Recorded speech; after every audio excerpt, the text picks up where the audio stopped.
And to talk now about the Obama administration's first 100 days, Tina Brown, editor of the feisty new website, The Daily Beast, and I love the title, and Bob Woodward of the Washington Post. Thanks to both of you for coming. Let's just talk a little bit. You know a lot about torture. You heard what John McCain said.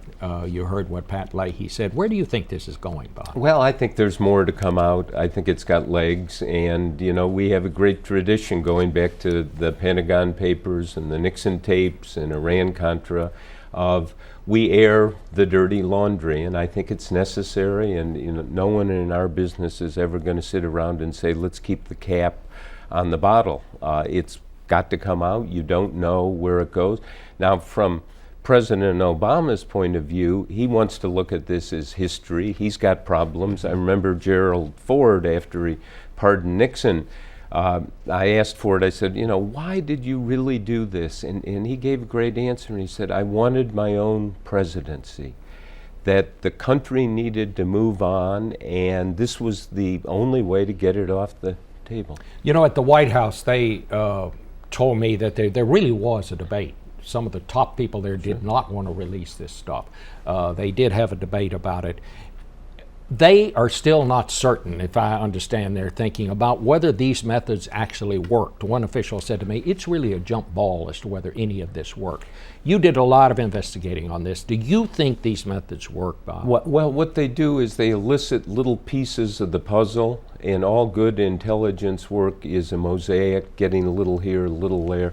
And it wasn't as if one of these people said, look, tomorrow at noon in Los Angeles is the next attack. Mm-hmm. They would give names and they would put things together, so there's not a kind of aha moment of we got, and we can give you the sentence or paragraph from somebody who was waterboarded or tortured.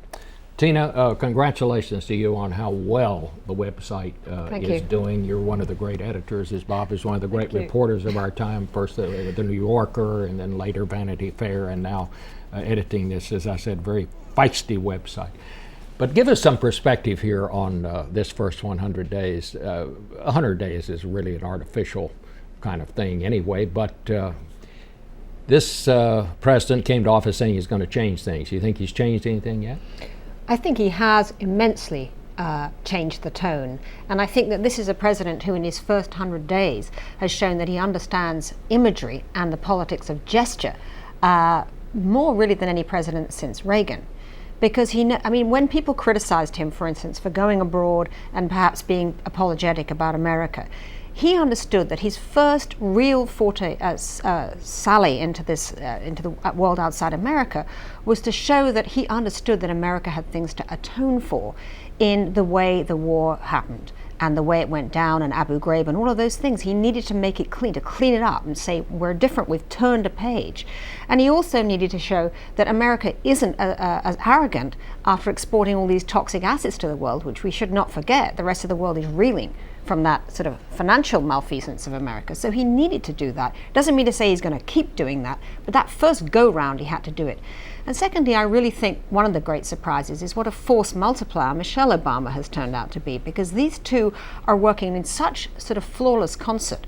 No sooner is the world all talking about torture in the Bush administration than we have Michelle with her vegetable garden. Talk about a springtime in America. There's a real sense that these two are operating in a kind of wonderful symbiosis that we really haven't seen, I don't think, ever really between a president and a first lady. I would certainly agree with you on the tone. I think there is a different tone. That doesn't mean that this has suddenly become a non-partisan kind of place, because I mean, in some ways, I think the partisanship may be even stronger than what we have seen. Yeah, it's worse. I mean, in fact, more Democrats like Bush at this point than Republicans like Obama. That divide is in fact worse than ever. But what I think Obama has been very smart to do is to reach out and make bipartisan gestures. I mean, Republicans have actually been at the White House more in the first few months of Obama's regime than they were in the entire 8 years of Bush.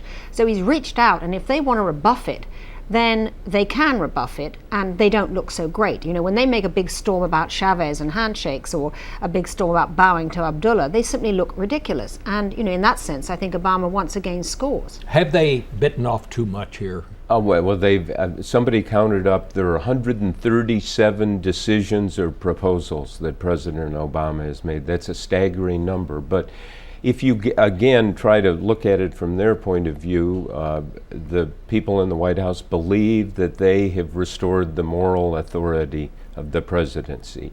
And we will see. If you go back 8 years, remember when George W. Bush took over, the claim was we've restored the dignity and competence to the Oval Office, and history would question that. I think in all of this there is one significant accomplishment that Obama has really achieved, and that is the possibility of a Great Depression is kind of off the table. They've thrown trillions of dollars at the financial crisis, and at least there is a leveling off. Now, that's not a guarantee. There could be another jolt. There could be all kinds of things that could happen, but that's a real accomplishment for everyone. And the one thing, he's done all this, we don't know if it's going to work.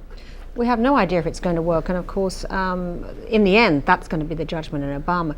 Where I think he's been really great, though, I mean, Bob himself wrote the great book, The Agenda, about the early Clinton transition when they came in, and what a kind of chaotic sort of college dorm sort of feel there was to the kind of Democrats coming in. In that sense, Obama has really benefited from those same Clinton heads in a way that were the sort of youngsters at the time when Bob was writing about it.